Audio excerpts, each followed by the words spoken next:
ní tí ń sọ yìí lé pọ̀ ẹ̀yin yẹn wa ṣe rí ìtara ìsọ̀rọ̀ ìmọ̀ sọ̀rọ̀ káàkiri bẹ́ẹ̀ sì wá ń ìtara ń kọ̀ wá tó ní títara ní ìdí ní ká súnmọ́ra. ẹlẹ́ẹ̀kejì tí mo fẹ́ ṣe wá ṣe ẹ̀fọ́ yín lẹ́yìn yẹn wà ní wípé ọ̀sẹ́ nìkan kan tí ó yọ ìmáàmù Yunus Tọ́lá ẹ fọkàn yín balẹ̀ yóò gbò yóò tọ̀ orí oyè ìmáàmù ni ó sì kù sí ẹ̀mí rí ó gùn yóò sì ṣàṣeyọrí àti kóòtù àtijọba o àtọba tí ń bẹ ń bẹ yìí o àti arábítà o àti àwọn ọlọ́tẹ̀ o bí ìmáàmù yìí bí ó ṣe parí ìmáàmù rẹ̀ ní bá lọ yóò. Do things as if you are God. You are just a teen. You're just a teen. A little teen, a little creature. Tó kù sí tọ́lọ̀ ọ̀bọ̀ ò lè ṣe. Ó ń dàlú rẹ̀ rúmẹ̀ wọ́n á fẹ́ débi. I don't know. Ọ̀sẹ̀ ọ̀fẹ́ sọ pé ọ̀fẹ́ máa command ọ̀fẹ́ máa control Ogbomoso ni. So okay, kí ló ń kẹ́tọ́ lè fi prove pé inú sòkè sọ máa lè. So ó lè jọ́ ọmọ ọkọ ló lè máa lọ wúrúwà tó wù yẹn. Look at the statement he's saying. Ẹ wo náà gbọ́ statement Yunus sọ lójú rẹ̀. Òun yìí fẹ́ sọ̀rọ̀ torí pé ọ̀rọ̀ tóun máa ń sọ ju agbára ó ju òun gan lọ. Is it reasonable enough? Publicly. I don't need ìrò pé gbogbo yín máa lò nígbà tó yẹ pé òun gan náà ní mùkúmu ní kọ́. Amúgbó kan náà ní pé ọ̀rọ̀ tóun fẹ́ sọ ọ̀rọ̀ yìí gbogbo ọ̀rọ̀ tí tòun máa ju òun lọ. Can't you control yourself? Is that reasonable enough?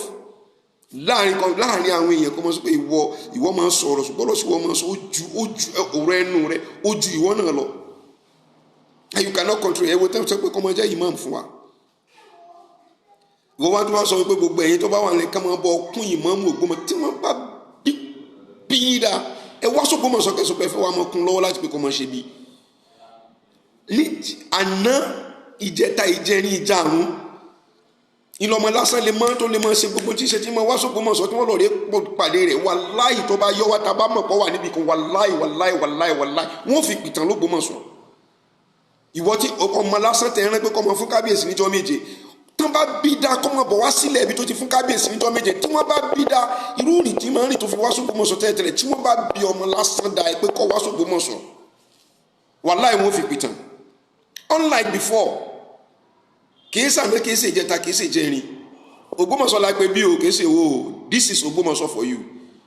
A máa ṣe sùúrù dé stage kan a ti ń débẹ̀ ẹ̀yin yẹn à ń wọ̀nù yín ẹ ti tiwa ti kan ògiri à ń ti ń débẹ̀ tá a bá bounce back ẹni tí ó mú wa padà wàláhì yóò múra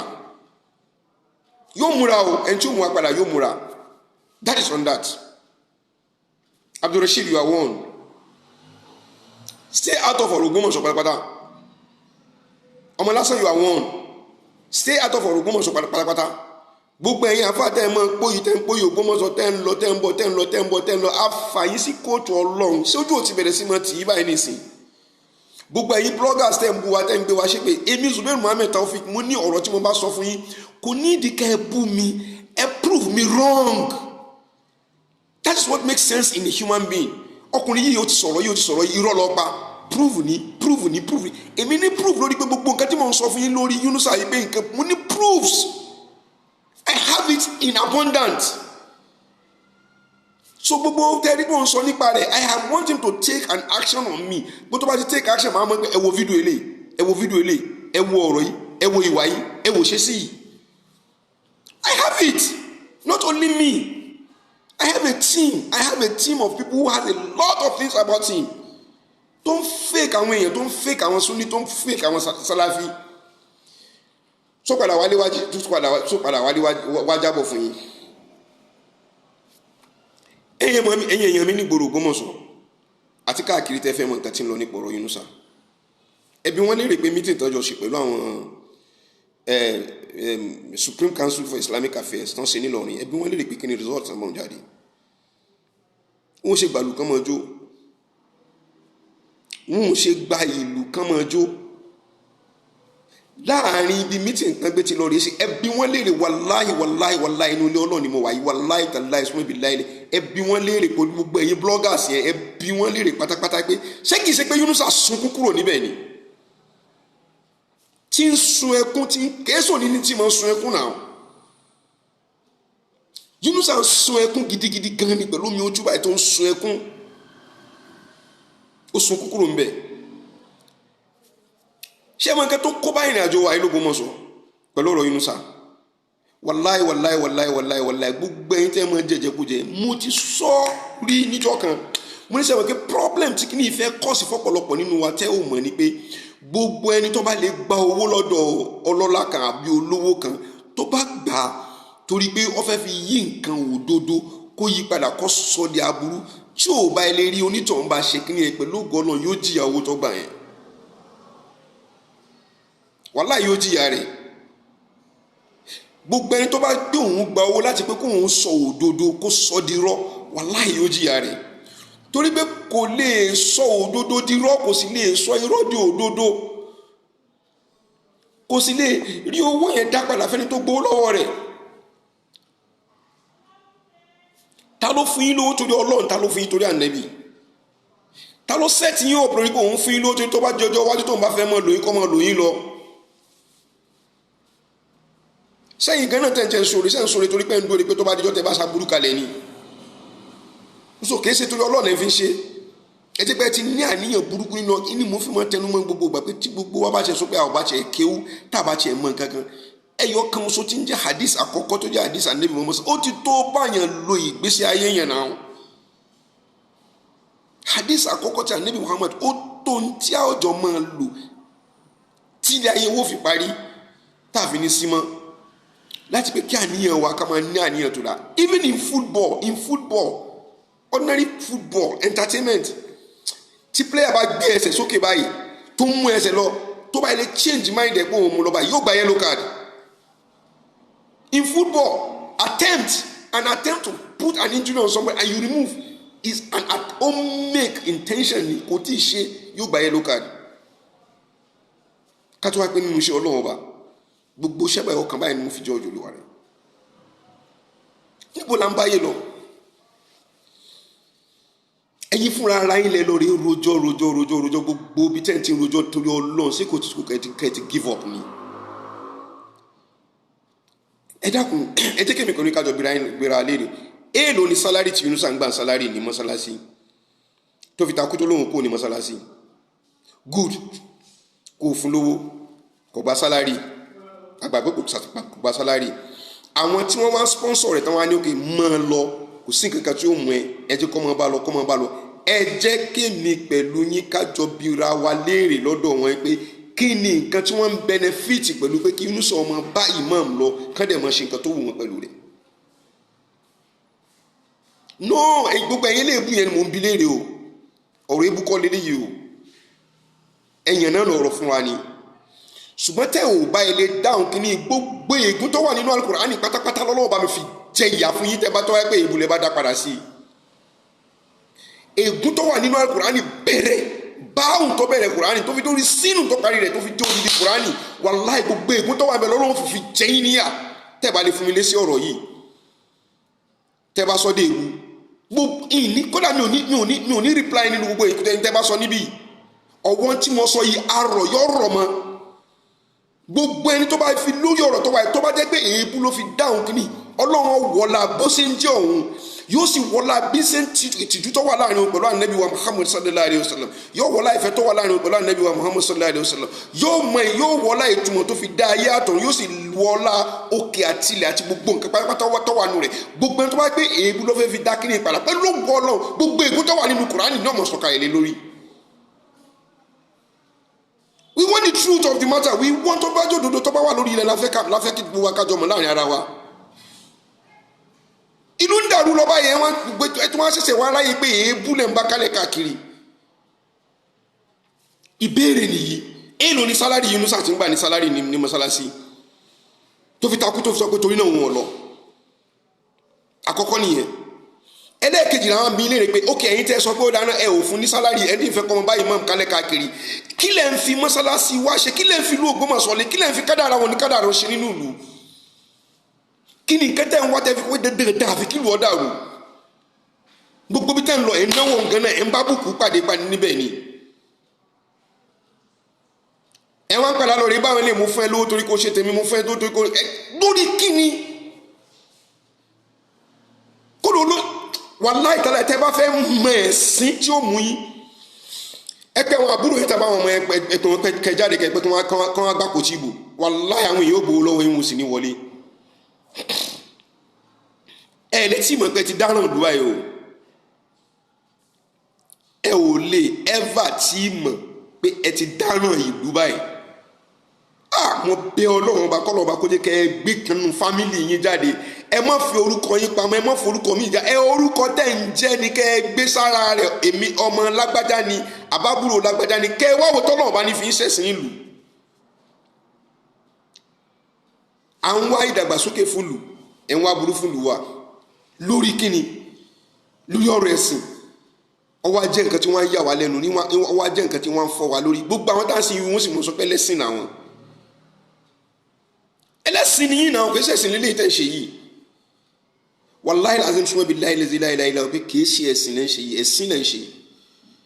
Ẹ máa wo ẹ ò létí ìmọ̀ ìgbà tí rìsọ́ọ̀tì rẹ̀ tún sọ̀kalẹ̀ lẹ́yìn lórí.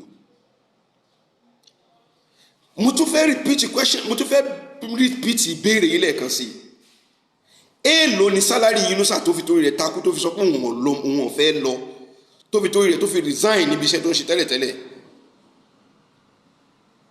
Ọ̀dà kí ni nǹkan tí àwọn tí wọ́n gbé wá, kí ni nǹkan tó jẹ́ nǹkan àǹfààní tí wọ́n ń rí níbẹ̀ tí wọ́n fi takú pé dandan àfi kọ́ wà mí sí ọ̀rọ̀ Islam náà ló le tó báyìí.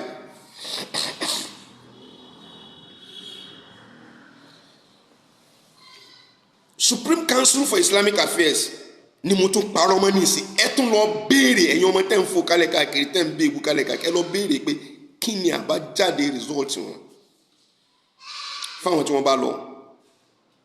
Kí ni nǹkan tán bá jáde níbẹ̀? Ẹ̀tẹ́ aláṣejù ó ló ń lọ ìrìn àjò wọ́n níjọ́ wo ni wàá dé? Oníjọ́ tó ń bá tó tẹ́ àbí tó ń bá tó kábùkù. Wọ́n ti lọ ní ìsìn wọ́n ti tẹ́ wọ́n ti kàbùkù gbogbo bí tẹ́ lọ pátápátá lè fi tẹ́lẹ̀ fi ń kàbùkù. An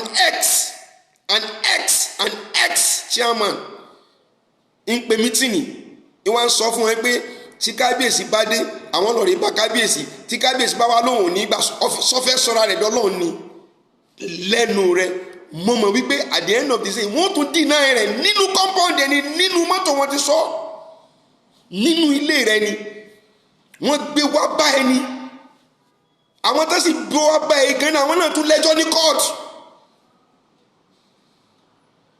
lórí pé wọ́n bú kábíyèsí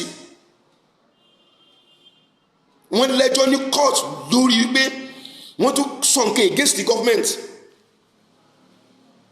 Wọ́n ń bọ̀ wọ́n náà bá ní wallahi tallahi tó kọjá lógún ọdún iná tá a bá dálẹ̀ fẹ́gun ni wallahi tallahi tá a bá dálẹ̀ fẹ́gun iná tá a bá dálẹ̀ fẹ́ igun ẹyẹ mi nìyẹn máa fi sùn jẹ gbogbo kòtò tí yẹn bá fẹ́ mọ gbẹ́lẹ̀ kòtò kàtí yẹn bá fẹ́ mọ gbẹ́lẹ̀ kéèyàn mọ gbẹ́ ní déédéé tó ń bá wọ̀ kó lè bá rí bí jáde gbogbo ń tẹ́ gbẹ́lẹ̀ fún kábùkù Zubairu Muhammed Tọ́fì ìrọ̀lẹ́ lọ́ba níkan lẹ́lọ́ọ̀rẹ́ kó sì yìí o. Wallahi gbogbo nǹkan tẹ́ gbẹ́lẹ̀ fún mi Zubairu Muhammed Taofik lọ́ba níka ìntẹ́ gbẹ́lẹ̀ ẹ wọ́n orúkọ tẹ́ pè mí ni lọ́ba lẹ́wọ̀n mo ní mo fara mọ́ mo lọ́ba lẹ́wọ̀n àbí mo ti lọ́ba lẹ́wọ̀n ní ìsìn wọn kó wọn lọ bá ọba mi tó wà lẹ́wọ̀n níbẹ̀.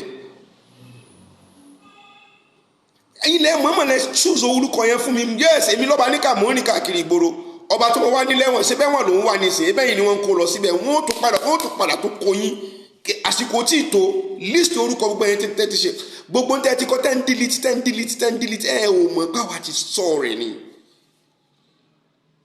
gbogbo ń tẹ́yìn ti kọ́ tẹ́ ti delete wàláì tí commissioner of police mẹ́ẹ̀ẹ́dọ́gbọ̀n bá ń wọ Ògbómọ̀ tó bá ń wọ ilẹ̀ tí bá ń wọ Ọ̀yọ́ state gbogbo wọn ni wọ́n mọ̀ iríṣẹ́ tí wọ́n mọ̀ ṣe lẹ́yìn lórí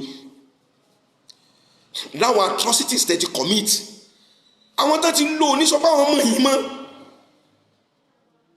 àwọn tó ti lọ wàláì wọn ò ní sọ pé àwọn ọmọ yìí mọ́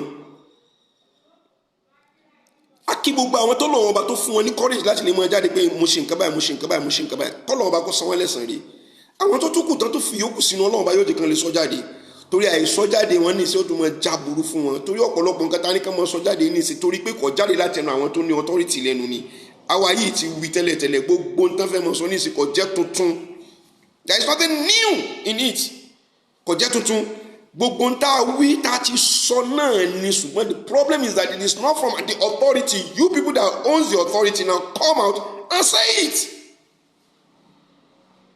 kí gbogbo ayé kó bá wa rí you can just imagine lórí àṣẹ ìmáàmù l'Ógbómọ̀ṣọ́ ṣe ìmáàmù l'Ógbómọ̀ṣọ́ yíbò dá sí haúsá dá sí yìí kan dá sí gbogbo rẹ̀ tí máwọn èèyàn tó wà nílùú èbó wọn dá sí there is also threat of life come on threat life obìnrin tóbìnrin náà lọ rí bá náà lọ threat wọ́n tún lọ rí threat life wọ́n tún lọ threat àwọn èèyàn níbi iṣẹ́ wọn there is one boy mo ti ń wá kiri ní nǹkan bí ìjẹta ni mo rí níbi mo jókòó sí mo tó ẹsẹ̀ wá rí dáadáa pẹ̀lú machine wọ́n ti sọ àdírẹ́sì rẹ̀ fún mi mo dẹ̀ promise ẹ pé màá pick ẹ àwọn tán lọ rí dènà dè mí mo ti promise ẹ mo sọ fún yín ni kì í ṣe pé mo sọ fún yín pé mo sọ fún pé mi ò ní bẹ̀bẹ̀ o but mo fẹ́ pé kán bí léèrè pé kí ni reason ti fi ń lé mi kiri èmi rí ọjọ́ dá nǹkan kan pọ̀ èmi pẹ̀lú ìyá rẹ̀ ọjọ́ dá èmi pẹ̀lú bàbá ẹ̀ ọjọ́ dá nǹkan pọ̀ ìran baba ńlá ìyálà ìyá rẹ̀ mi ò mọ̀ wọ́n kí lẹ́ ń lé mi kiri fún ní nǹkan bíi 3-4 days ago ni mo bẹ̀rẹ̀ sí mọ gbọ́ call wọ́n bẹ̀rẹ̀ sí mọ pé hello salamu alaikum àdúpẹ́ fọlọ́n parí yín pé o agbọ́ pé wọ́n ti mú yín o agbọ́ pé ọlọ́run pé wọ́n ti mú yín o on what salamu alaikum àwọn kan tẹ̀ tún jáde sórí Facebook unfortunately mi ò ní access láti pé kí n lè fi hàn kàn yín níbí wọ́n lọ rí shoot ẹ̀ jáde Zubairu Muhammed Taofik why are you no more on video why are you no more on YouTube wọ́n pe bóyá mo ń sàkálẹ̀ káàkiri no I won't do that ìntẹ̀fẹ́ gbọ́ ọlọ́run ò ṣe lémi nìkan àwọn tí wọ́n wà lẹ́yìn nísìn ọlọ́run ní kí wọ́n máa rí àwọn tọ́lọ́run ní kí wọ́n rí wọ́n ń sọ why am I disturbing myself why will I disturb myself nígbà tí kì í ṣe pé mo mú gbó n tí mo fẹ́ sọ mo ti already rẹ́ lómi tó sọ I will publish it out ẹ lọ rí orí fídíò mi sẹ́rí like share subscribe ẹni tí mo ń kọ́ sí ni mi ò ra subscription now we have 800 and something àwọn akẹ́kọ̀ọ́ máa ń wò wọ́n lé 1,000 wọ́n lé 2,000 which means those who are watching my video are more than those who subscribe you know what that means kì í ṣe pé subscribe like make comment kò sí ń bẹ́ẹ̀ so tó bá wá rí àwọn ẹlòmíì tó bá wá sọ nǹkan tí mo fẹ́ sọ must I come out to come and talk I'm not a blogger no I'm an activist I'm into solution journalism I may look so wide in my presentation but the pains nǹkan tí ń dùn mí nǹkan tí ń ṣẹlẹ̀ within my own surrounding within my own territory within my own people I just look at people who think they are intellectually sound ẹ wà tó wà máa rí nǹkan tí ò dẹ́ wà máa sọ fún yẹn pé ẹ dákun àmọ́ pé kíní yìí ò dáa ṣùgbọ́n kí lè fẹ́ ṣe fún wa láti pé ká lè bá rí soft landing on what soft landing in changing the truth and if I give you soft landing in changing the truth so you want me now to become a criminal before my almighty Allah that created me you want me to join you in committing crime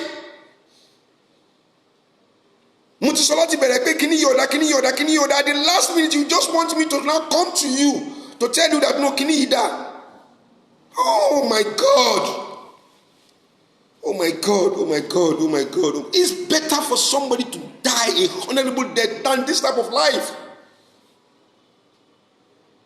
legendary is just for some times legendary is just for some times legacy is what ends for life and once you have a very wonderful legacy it will go for life that's what proved the legendary in somebody kí ni kẹta ń bá kálẹ̀ káàkiri orí burúkú àti rọ́wò là ń bá káàkiri tá à ń fi tanra wa tẹ́bá tí ó kó pé okay àwa náà mọ̀ pé ní tòótọ́ kí ni yóò dá let me tell you this short story before I come to the end of this video nígbà tí ọ̀rọ̀ yìí fi bẹ̀rẹ̀ pẹ́pẹ́pẹ́ while I was talking I heard it several times ẹ mọ̀ dá lóhùn tí ọba ti rówó ra dátà mọ̀ nígbà tó ọba ti sùn yọ̀ dákẹ́ ẹ fi wọ́n lé ariwo ni wọ́n ń pa tán bá ti pariwo wọ́n ọba ti parí ní ìsìn yọ̀ dákẹ́ tó bá sùn yọ̀ dákẹ́ nígbà tí ọba ti ẹ̀rọ tó fi jẹun nígbà tó bá yá yóò ṣe kínní. There is no sort of things tí wọ́n sọ. I'm still waxing more stronger. Kí ló wá fẹ́ ṣẹlẹ̀ within that period yí pé wọ́n lè ṣe. I now bring down an advice. Àwọn tó tún jẹ́ bí aṣíwájú wa nínú ẹ̀sìn àtúnjọ bring advice jáde. Pride ló pa wọ́n débi tó bá wọn dé yìí o.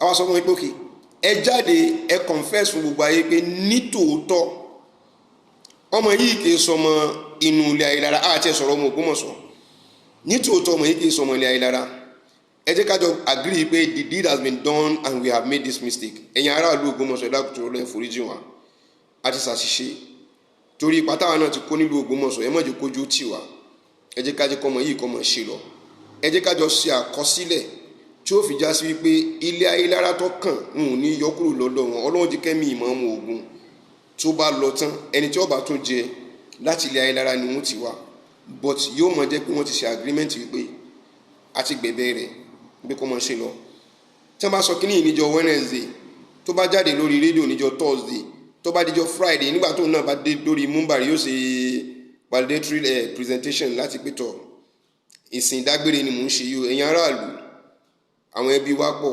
Ayélára tọ̀dọ̀ wa la lérò nígbà tí ti ṣàyè lára tọ̀dọ̀ títí wa ẹ dákun ẹ foríjì mi ẹ̀yin èrò mo fẹ́ fìlú lẹ̀ torí náà pẹ̀lú ògo Ọlọ́run ọba yóò dúró tí ìlú Ògbómọ̀ṣọ́ gbogbo orin táwọn ọmọ ọkọ náà ní pé kọ́lọ́ mọ́ tan náà àdánwò sílùú kọ́mọ̀ jẹ́ pàwọn náà lájẹ́ pé náà àdánwò torí náà fẹ́ mọ́ lọ èèyàn mélòó ni ọba mọ́ sunkún nínú mọ́sálásí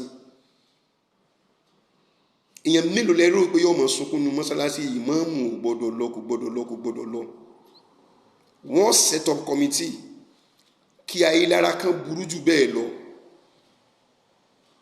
wọ́n gbà torí pàwọn tó jẹ́wọ́ ti jẹ́wọ́ àmọ́ gbogbo ìrìn àjò lẹ́rìn tẹ́ẹ̀fì ń parọ́ àtagbára àtògùn àti pé kò sí nǹkan kan tẹ́nìkan lè ṣe fún yín lọ́ba níkà yẹn gbọ́dọ̀ mú wálẹ̀ ẹ̀yìn tá bá ti mú mọ́ lọ́ba níkà mọ́lẹ̀ gbogbo mélòó ni ní Ayélára tí ní Ayélára ọ̀bá tó nǹkan kan Ọlọ́run bá ń kọ́ ẹmú lọ́ba níkà wò lọ́yìn sẹ́ ilé Ayélára tó nǹkan kan ní ilé tẹ́ bá ti lè mú lọ́ba níkà mọ́lẹ̀ yòókù tí ilé Ayélára ọ̀bá tó nǹkan kan Ọlọ́run bá ń kọ́. We gave this advice mano àwọn láíláí àwọn lọ́ọ̀rẹ́ mọ́ bí àwọn yẹn pé káwọn èèyàn mọ́ bínú God forbid àwọn olè bẹ̀rẹ̀ pé káwọn mọ́ bínú dáadáa dàn ká mọ́ bí àwọn èèyàn lójoojúmọ́ náà ẹ wo sámọ̀ tí Yunusa sí ní Jímọ̀ tó kọjá yìí wọ́n ní gbogbo Christian pátápátá gbogbo yìí ni wọ́n kàn má gbèlú àlọ́mọ́ padà kàn má gbèlú tẹ́ ẹ bá di mùsùlùmí kalẹ̀ ṣé bá nàbí ṣe preach ẹ̀ nìyẹn gbogbo ẹ̀yin tẹ́ ń sì ń ṣe ẹbọ tẹ́ ń gbégun tẹ́ ń ṣe gbogbo ẹ̀ pátápátá gbogbo yín lẹ́kùkù náà wàláhì tàláhì sùnmọ́ billahi la ilaha illa huwa ó dìlítì kí nìyẹn kúrò ebi nǹkan táwọn tó sọ fún ní Supreme for Islamic Council nìyẹn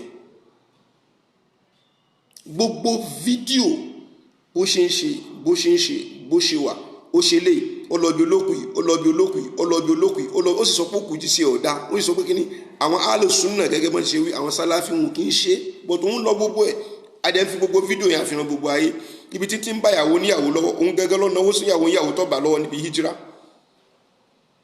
òun gẹ́gẹ́ náà ló tún họ́ọ̀gì wọn báyẹn ká ẹkú ọdún òun náà ló tún jókòó tí wọ́n nínú ọ́fíìsì náà fọ́ ọkọ̀ lọ́rùn láwọn obìnrin asálàfíìsì nìyẹn àwọn alìsùn náà nìyẹn òun náà ní tún tọrọ owó kálẹ̀ káàkiri ẹ mọ́ mú sàrà wá ọ̀tẹ́ ìbá mú sàrà wá torí kẹ́lẹ́ bá lọ sí mọ́kà bẹ́ẹ̀ ní pòun ló ń pín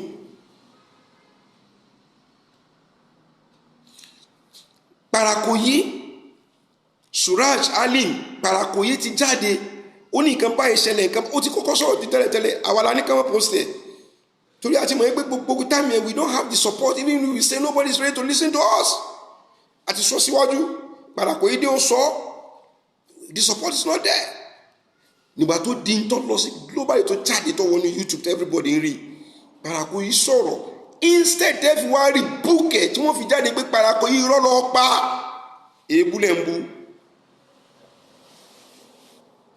instead tẹ́ fi jáde pé parako yìí o ọ̀rọ̀ yìí irọ́ ló pa ṣé gbogbo well I'm not surprised pẹ̀lú báwọn ẹlòmíì ti ṣe.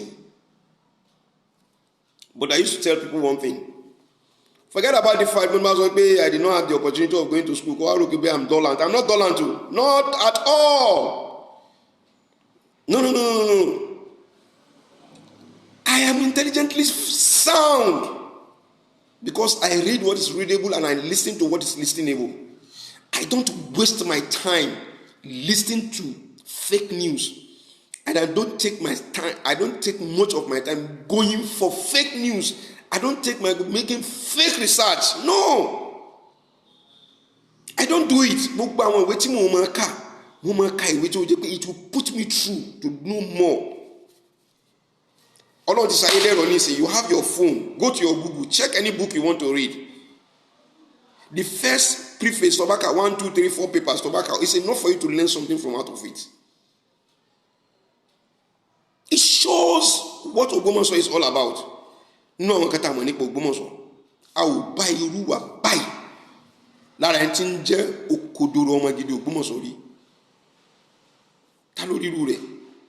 Ẹ̀wọ̀n kan tí àwọn aṣíwájú wa tó ń sọ fáwọn ọkọ̀ rẹ̀ jíjẹ́ àwọn Supreme for Islamic Council, Islamic Affairs. Bàbá wa Senator Buhari kọ́lọ́n bá kọ́ bá lọ́rọ̀ ẹ̀mí wọn gbogbo bítorí wọn bá tún kù sí Ọlọ́run bá yọ̀ bá gbélé wọn lọ́wọ́. He is going to write a very good history of himself. Wọ́n ẹ̀sẹ̀ bẹ̀rẹ̀ sí máa kọ́ ni wọ́n kọ́ èyí tó pọ̀ jù báyìí lọ. A sì rí dáadáa sọ nípa àwọn tó fi jù báyìí lọ. I don't want to go too far nínú ọ̀pọ̀lọpọ̀ ọ̀rọ̀ tí wọ́n sọ bó lórí ẹ̀yọ̀ kan tí wọ́n sọ inú fẹ́ kẹ́ lórí ìlú ọpọlọ yín wò kẹ́ lórí ìwò kan tí ń ṣẹlẹ̀ fún Ogbomoso. Wọ́n ní gbogbo ilẹ̀ Yorùbá pátápátá lẹ́yìn Abẹ́òkúta Ogbomoso ló kù tá a ti ní àwọn oníṣẹ̀ṣe àtàwọn kìrìsìtẹ́nì tó gbé ti pọ̀. Tá bá join gbogbo wọn papọ̀ wọ́n pọ̀ ju mùsùlùmí lọ. But síbẹ̀síbẹ̀ ìjókòó àlàáfíà wà láàrin wa pẹ̀lú ara wa tọ́lọ́run ọba kò pé ká sí ara wa gbọ́ ṣùgbọ́n látìgbà tí Yunusa ti dé Ogbomoso fararọ láàrin mùsùlùmí àti mùsùlùmí ká mọ́ tí ì sọ àárín mùsùlùmí pẹ̀lú àwọn ẹlẹ́sìn mi. Ọ̀rọ̀ tí bàbá wa sọ pọ̀ o in due course máa mú wa fully torí pé mo pé gbogbo presentation yìí tí mi ò fi ń dára mi láàmú ni pé àwọn tí wọ́n wá ṣe mítìnì pẹ̀lú àwọn bàbá wa wọ́n gbé jáde wọ́n tẹ̀ jáde Yunusa ti lọ ó ti tẹ́fẹ́tẹ́fẹ́ eré tí wọ́n ń sá ni pé tí wọ́n ti lé kiri láti bẹ̀rẹ̀ pẹ̀pẹ̀ tí wọ́n ti wọ́n Ogbomoso ní lórí ni wọ́n wá kálẹ̀ káàkiri wọ́n ń wá ìtẹ̀jẹ̀ sílẹ̀ ni o kìí ṣe pé orúkọ rere ni wọ́n wá kalẹ̀ o no orúkọ rere kọ́ ni wọ́n wá kalẹ̀ o lágbájá gbà tàmọ̀dùgbà tí wọ́n ṣe ń gbà náà wọ́n fi ń recruit àwọn èèyàn kalẹ̀ against nǹkan tó wà lẹ́yìn o. We should open our eyes, open our minds, our brain and everything. Ẹ jẹ́ ká open rẹ̀ káwọn nǹkan tó ń lọ lẹ́fì mọ̀ pé kò sì kìí sí pé wọ́n wà láàfíà fún Ogbomoso. No kìí sí pé wọ́n wà láàfíà fún Ogbomoso. Ìtàn sọ fún yín pé kí wọ́n mọ̀ dá tí wọ́n bá ṣe tán tí wọ́n fẹ́ sọ fún yín pé nǹkan wọn dá wọ́n ṣe loudly gbogbo ayé ọmọ rí wọn tí wọ́n bá ṣe tán tí wọ́n ṣe wọ́n máa fi fídíò náà àmọ́ fi pamọ́ bọ̀tọ́ lọ́ọ́ mú wọn àti rí ọ̀pọ̀lọpọ̀ nínú fídíò wọn tàbí kó sọ́wọ́ tí wọ́n sì fi hàn wọ́n níbẹ̀ tó yẹ pé wọn ò lè deny rẹ̀ Yunusa sun ẹkún jáde ni èyí kọ́lá lákòókò tó ti sunkún o kò síbi tán pé ti pè wọ́n kalẹ̀ tí ògbé ti sunkún kúrò ń bẹ̀ o àmọ́ in due course pẹ̀lú ògo Ọlọ́run ẹ̀yin tẹ́ ń béèrè tẹ́ sọ pé mi ò sọ̀rọ̀ àbí fídíò ti tán ni àbí kíní ti ṣe ni this is me I'm well and sound kò sí nǹkan tó mú mi ara mi ó lè pépé mo fi dúpẹ́ lọ́dọ̀ Ọlọ́run ọba ni. But what do I want to say? Just to come out to start talking when there is nothing to talk about? Èyí tá a sọ kalẹ̀ fún yín kílẹ̀ tí ìfiṣẹ́ lórí rẹ̀. No, àwọn èyí tá a ti sọ kalẹ̀ kílẹ̀ rí mú jáde níbẹ̀ pé irọ́ rẹ̀ o ẹ máa wo kẹ wá mú fídíò rẹ̀ jáde ẹ wòrọ́ kò sí. Come out and rebuke anything we said rather than insulting. Tẹ́ mọ̀ ẹbí ìbùkálẹ̀ káàkiri. It makes sense. So o máa kàn wá bọ́ sórí fídíò lónìí máa rojọ́ lọ́la máa rojọ́ ìbá kò ríṣẹ́ ṣe o blogger ní o ojókòó tí o blog ní say I go out to do some other things. Ibi kí n wà lórí ìjókòó For those of you who knows me knows that most of my job is online. After connecting my clients and everything, màá sì lọ rí bá wọn tó bá warrant kí n lọ rí ṣe inspection, màá ṣe inspection pẹ̀lú àwọn ẹ̀ tó bá warrant. I have my colleagues, they will. Tó bá dé wà successful, I get my own pay. That is it. Madness ní ṣe yín tó jẹ́ pé máa ń lérò pé kẹ́ máa ńgbà tẹ́ ń fò kálẹ̀ káàkiri ọ̀hún gánà kí ni kátà fi dà. At the end of the day, ẹ tún padà tún enslave ara yín ni, ẹ tún padà tún bọ́ sábẹ́ wọn ni. Àwọn tó ń jókòó ní ṣọ́ọ̀bù wọn tán lórí ìjókòó tó ń gbé bẹ́ẹ̀ làwọn gbé tí ń ṣe mítìnì. Ẹ wo gbogbo ṣọ́ọ̀bù ti ṣe dá. Eyín gan náà tiẹ̀ tì í lójú kò tiẹ̀ bá yín lẹ́rù ẹ̀ tẹ̀ ronú. Ọpọlọ yóò ṣiṣẹ́ ni kò sí ni. Níbẹ̀ yẹn bẹ́ẹ̀ ṣe jókòó ẹ̀ lò ẹnìkan nínú yín ò lè dédé ra ẹ̀pà fún gbogbo wọn kájọ jókòó kájọ jẹ. Gbogbo ṣọ́ọ̀bù ti gbẹ. Bí ṣọ́ọ̀bù ṣe ń gbẹ bẹ́ẹ̀ lẹ́yìn náà ń gbẹ bẹ́ẹ̀ lásọ yín yá mọ́ yín lọ́rùn. Ẹ sì dúró ẹ sì jókòó sí di ìbàjẹ́. Ọlọ́wọ́ padà kó yín lọ́kọ̀ọ̀kan. Èmi kọ́ o. Wallahi tallahi àfi tó bá gbà bá sí lórí òdodo àmọ́ tá a bá wà lórí òdodo wallahi tallahi súnmọ́ bíi láìlẹ̀ ìlà Ọlọ́run padà kó yín lọ́kọ̀ọ̀kan. Ọlọ́run ni ó kó yín o. Sẹ́yìn pé gbogbo àwọn tó ṣe sẹ́yìn pé wọ́n kó sọ́wọ́ fúnra ara wọn ni ọwọ́ ara wọn náà fi fọ́ ara wọn fa jòǹgbẹ fúnra ara wọn. Gbogbo ń tẹ̀sẹ̀ lórí bí Facebook ti dákẹ́ díẹ̀ mo tún fẹ́ kẹ́ tún jáde á ti mọ àwọn tó ń tẹ gbogbo táǹtọ́ gúdúgúdú ní ìbẹ́ kọ́nà Ògbómọ̀ṣọ́ ní gbogbo á ti mọ wọn. À ń páìlì gbogbo ọ̀rọ̀ tí wọ́n sọ à ń páìlì ẹjọ́ ni. À ń compare and contrast pẹ̀lú àwọn nǹkan míì tán ti kọ sẹ́yìn tán fi ń wò wọ́n pé lágbájá ní tòótọ́ ń lọ́kọ̀ kínní yìí. Ẹ tún lé ẹnìkan káàkiri ẹ tún lọ rí lé ẹnìkan káàkiri wọ́n lé àwọn èèyàn àwọn lọ rí chat pẹ̀lú wọn màá fún ẹ lákàùnt fún mi lákàùnt nọ́mbà rẹ fún mi fóònù nọ́mbà rẹ dákun send mi card mi kó tó rí pa kálíbà rí nọ́mbà àwọn èèyàn wa. You are wasting your bloody fucking time. You think you are smart, we are more smarter than you. If you think you are smart, wallahi tallahi tẹ́ máa ti ń gbé ìgbésẹ̀ kan Zubair Muhammed tán fi yọmọ ẹgbẹ́ mẹ́wàá before you. All this thing that I'm telling you èmi nìkan yín nígbà náà but ní ìsìnkè ṣe mi nìkan mọ́ that is why I found the peace in me. Iná fàtà àwọn èèyàn tán fi ń hunt yín kálẹ̀ káàkiri tí ara fi ń ta yín káàkiri. Tọ́mọ ọlọ́mọ bá ti jáde tó bá ti sọ̀rọ̀ Almaruf tó bá ti sọ̀rọ̀ ọmọ kan ó lọ sí àwọn olórí burúkú ó lọ sí àwọn ṣé ìntọ́ ẹ̀kẹ́ mọ́ fi fún lẹ́sìn nìyẹn.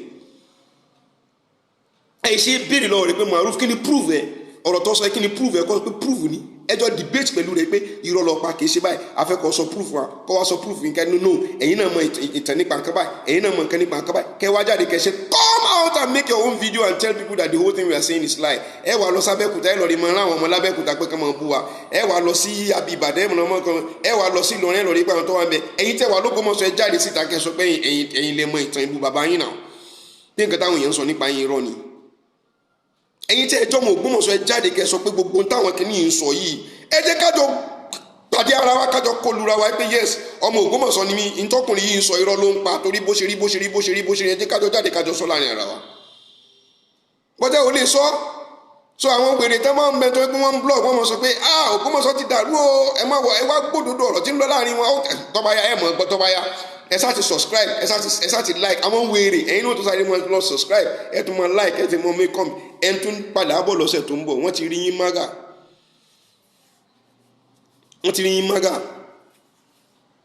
If you think I am afraid of anything about you, you are wasting your bloody fucking time. Check me out 080-3760-6064. Ask any question, I will give you an answer. Gbogbo ètò báyìí kí n tẹ̀ tún send rẹ̀ fún yín kí n fún yín ní details ní fún yín ní PDF and everything proof àti videos gbogbo nǹkan tí wọ́n ṣe tó kí nǹkan àbàjẹ́ tí wọ́n ṣe fún wa nílùú Ògbómọ̀ṣọ́. You will see it 080-3760-6064. That's my WhatsApp number. Kò sí nǹkan tí mo fi pamọ́. Go and check my Facebook. Gbogbo account mi wà níbẹ̀. Email mi kíní kankan ni. Come into my. You cannot hack me. Because I'm not a fool. I said it. You cannot hack me. Kó ló ṣe wọlé tí mi ò mọ̀. Wàá kàn dédé hack. Wàá dẹ̀ wọlé wọ́n dẹ̀ hack. Wàá dẹ̀ mọ̀ ṣe. Wàá dẹ̀ wàá mọ̀ sọ fún mi pé tẹ pin yìí. Èmi náà wàá mọ̀ tẹ̀lé. Máa fù. Máa mọ̀ tẹ pin pẹ̀lú ẹ̀. Ẹ̀yin wéré. Tẹ jókòó tó pé ò ní ọpọlọ fúnra ara yín láti pé kẹ jókòó kẹ ro ọpọlọ yín wò ẹ jókòó wọ́n dẹ̀ mú ọpọlọ yín wọ́n dẹ̀ kó dẹ̀ síbi kan náà ẹ dẹ̀ jókòó sórí rẹ̀ tí Yunusa bá ti wọlé tó bá ti lọ rẹ bá sọ̀rọ̀ tó bá ti sọ̀rọ̀ burúkú tọkàn rẹ bá ti bàyẹ tó bá ti sún ẹkún yóò wá jáde yóò máa fọ ọ́nù pé Allahu Akbar abá orí Ọlọ́run bá pàdé dé pé àṣìwá yin Ọlọ́run bá dé pé yóò sì wá ń gba omi lójú wa tá a bá mọ̀ ní àbá mú yín wọlé tó bá dí mi tá a máa ń bọ̀ àmú yín wọlé tó ti mọ̀ pé òun ní padà wò mí ìwọ̀n ń tẹ̀yìn gbogbo yín náà wà lórí jókòó tì. That's left for you. Tó bá wùyín kẹ́ gbọ́ tó bá wùyín kẹ́ mọ́ gbà but the truth of the matter is that Yunusa is gone. So gbogbo nǹkan tí ń sọ fún yín tí ń sọ kálẹ̀ káàkiri we are just following the rule of law. Wallahi ta'ala, we are following the rule of law. Èmi yìí ti tọwọ́ bọ̀ wí pé we will not remove Yunusa forcefully, we will remove him lawfully. Animasha wọn ti tọwọ́ bọ̀ wí pé he will not remove him forcefully but he will remove him lawfully. Àwọn aṣíwájú wọn náà ti tọwọ́ bọ̀ wí pé wọn ò ní dá wàhálà lẹ́nu. Ìlọ́fà tó ń fi ráwọn èèyàn wá mọ́ bú wa níbi tó bá wà torí ká lè bá a jà. Gbogbo ọmọ tí ń fi mẹ́ṣíìnì lé mi kálẹ̀ káàkiri tó kó lè bá a ṣe kíní káàkiri pẹ̀lú àwọn èèyàn rẹ̀. Mo ti lọ rí rìpọ́ọ̀tì and have seen him when they ti sọ ṣọ́ọ̀bù rẹ̀ fún mi. I will go for him. Torí pé ó ń lé wàhálà kiri torí ká lè bá a sọ pé àwa gẹ́gẹ́ là ń kọ̀ sí wàhálà. Gbogbo ẹ̀yin wa tẹ́ wà lórí òdodo abẹ́ lórúkọ Ọlọ́run bá. Ẹ má jẹ́ kí wọ́n dá wàhálà lẹ̀. Bàbá wa àfáà tí ó dààmú mo gbádùn téèpù tẹ́ ṣe lórí ìtàn tẹ́ sọ nípa aáyán kọ́mọ́ bá wa túlù ẹ jẹ́ ká ṣe nǹkan lórí aáyán yìí ẹ jẹ́ ká ètè mú nǹkan yẹn ẹ jẹ́ ká dé mọ́lẹ̀ kò dìgbà tá a bá sọ pé a bá sọ adìẹ kalẹ̀ tá a bá yọ èèmọ̀ tì í tí wọ́n ẹ̀sẹ̀ lórí bá tí ọ̀tá ń ṣẹ̀ṣẹ̀ lórí bá aráàlú tí ó fi wá tú ìlú fún wa ọlọ́ọ̀bá yóò bá wa jókòó tì yín yóò jókòó tì everybody gbogbo ẹni tó bá dúró tòdodo ó dá mi lójú pọ́lọ́ ọba kò ní fi sílẹ̀ gbogbo ẹni tó bá ń ṣe bí ọpẹ́ ọya yóò gba ẹ̀san rẹ̀. Assalamu alaikum warahmatullahi ta'ala wabarakatuh.